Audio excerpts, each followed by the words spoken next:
I've said plenty of times that certain players bring unmatched energy to the football field. But if we're talking strictly players that were divas or smack talkers, Terrell Owens has to be the top on every list.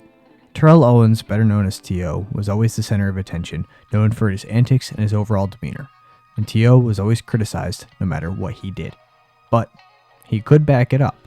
And boy, did he.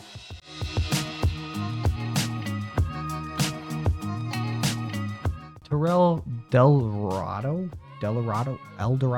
Owens, I don't know how to pronounce his middle name, was born on December 7th, 1973, in the small town of Alexander City, Alabama. He was raised by his mother primarily and didn't really have a father figure, but we're going to dive right into that. It's kind of funny, so yeah. This is where T.O.'s story takes the turn. At 10 years old, he would find out his father's identity, that being his neighbor. And the only reason he found out was because he liked the neighbor girl and had to be told that they were siblings. I don't care about anything else, that's just too funny not to mention. Moving on, Owens loved watching football, and his idol was Jerry Rice. His grandmother essentially told him that he could have nothing to do with sports until high school, that is. In school, he would take on football, basketball, baseball, and track. Owens didn't even get a chance to start football until his junior year, when he got a chance only because one of his teammates got hurt and missed a game. In fact, just recently, Owens talked on a podcast explaining that he didn't even feel he was a good athlete in high school. He also explained that his mom didn't even go to the games because she didn't think he would become the athlete he did. Owens would attend college at the University of Tennessee in Chattanooga. Owens wouldn't play much at all until his sophomore season of football and college. At least that's what I can see. In his sophomore season, though, he would just explode onto the scene with a whopping 38 catches, 724 yards, and 8 touchdowns. Owens talked about his breakout game where he knew he could be special, citing his 33-31 victory over Marshall University, where he would have 4 touchdowns in one game. In his junior year, he would have only half as good of a year, having 350 yards and 3 touchdowns, but would once again emerge in his senior year for 667 yards and a touchdown, but would run into a lot more double coverages played against him. In his combine, he would record a 4.6 second 40-yard dash at 6'3" and 213 pounds. He was a freak of nature, that's for sure. The 49ers would see this hidden talent and draft him in the 3rd round at pick 89. He wouldn't earn the starting job for the 49ers right away, and he would actually have to earn it. He did start 10 of the 16 games that year, and he did in fact play all 16 games that year. He would go on to record 35 catches for 520 yards and 4 touchdowns. In 1997, his second year, he would take a step forward, catching 60 passes for 940 yards and 8 touchdowns. He wouldn't have his first real breakout season until 2000, and he broke out. T.O. would show exactly what he was made of, blowing everyone away with a whopping 93 catches for 1,450 yards and 13 touchdowns. This would be his best career year in terms of yards per game, at 103.6 yards per game. He would also only play 14 games this year, which makes it even more impressive.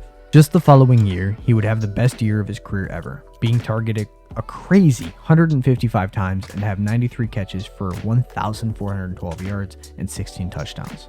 He would spend 2 more years in San Francisco, having great years in both. Between 2000 to 2002, Owens would be selected to an All-Pro first team 3 straight years. Now, things were great and going great for Terrell Owens, but there was also a lot of drama. In his last season in San Francisco, it would become his last season, publicly stating that he didn't even want to play for the 49ers anymore. And after a losing season, that just furthered him off the edge, pushing him to want to get away. This would lead to something incredibly confusing. San Francisco thought they had the rights to Terrell Owens because they had missed the deadline to cut his final years on his contract, so they traded him to Baltimore for a 2nd-round pick. The entire time, Owens had been disputing this, saying he was a free agent and was negotiating with other teams, primarily the Eagles, who he would sign with. So now, Terrell Owens had signed with the Eagles, was still technically part of the 49ers, and was also being traded to the Ravens. This is all very confusing. The NFL finally stepped in and ruled this. The Ravens wouldn't keep Owens, but would get their 2nd-round pick back. The 49ers would get a 5th-round pick and Brandon Whiting from the Eagles in order for them to give up Terrell Owens' rights, and the Eagles would get T.O.'s rights, but would lose the 5th and Brandon Whiting. Owens' contract with the Eagles would be worth $49 million over 7 years and $10 million guaranteed. Either way, in his first season with Philly, he would play 14 games before sustaining a broken fibula, missing the rest of the season guaranteed. Or at least, that's what everyone thought. Owens would play in the Super Bowl, defying every doctor's advice because he wanted to win that bad. Owens would end the game with 9 catches for 122 yards, all while still having a broken leg. The Eagles would lose to the Patriots, but in my opinion, this performance is crazy either way. Following the Super Bowl loss, Owens announced he had hired a new agent and wanted, or essentially demanded, a new contract as he felt he was disrespected because he wasn't making top 10 wide receiver pay. His relationship with the Eagles would start to crumble. He would also take a shot at quarterback Donovan McNabb, talking about how he didn't get tired in the Super Bowl versus McNabb, who did. On top of this, the Eagles would deny him the chance to play in the NBA Summer League. That's a lot so far, so let's just move on. In his second season with Philly, he would play 7 games as the Eagles would suspend him for relentless comments at teammates and front office members made by Owens. He would finish his Philly career after just 22 games, recording 124 catches, 2,000 yards, and 20 touchdowns over 2 years. The Eagles would actually go on to release Owens, and the Cowboys would sign him to a 3-year, $25 million contract. He would play this entire contract out, having 3 pretty solid or really good years with the Dallas Cowboys, and would eventually obviously move on. But let's talk about the Cowboy years first. With the Cowboys, he had a combined 235 catches for 3,600 yards and 38 touchdowns, with his best year coming in 2007, where he would once again be elected to a first-team All-Pro and a Pro Bowl. Despite 3 pretty good years for the Cowboys in 2009, he stated he was blindsided by ownership and he was released. At the ripe old age of 36, he would sign a 1-year contract with the Bills and team up with Ryan Fitzpatrick. He would come out and have an okay year, recording 55 catches, 829 yards, with 5 touchdowns. Just a year later, he would sign a 1-year contract with the Bengals, teaming up with Carson Palmer and Chad Johnson. Having one more good year, he would record 72 catches for 983 yards and 9 touchdowns in just 11 games. The Bengals would finish this season 4-12. Nobody would sign T.O. the next offseason, and he would tear his ACL. He would have multiple brief appearances on the XFL, CFL, and other football teams in different leagues, and also multiple other workouts with NFL teams, but would never amount to anything more than that.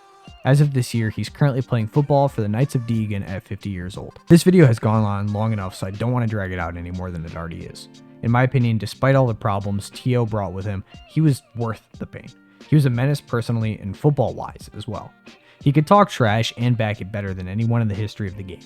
Owens brought a lot to the football field. Not all good, but he brought 100% of himself, not caring who said what or anything at all. Owens finished his career as a 6-time Pro Bowler, a 5-time first-team All-Pro member, a Hall of Famer, and a #1 trash talker of all time. No matter what you think about the guy, he's a top 5 wide receiver of all time. Do you think Terrell Owens would have been better if he never had the antics? And do you think if he had played every single game, he could have arguably gone down as the best wide receiver of all time?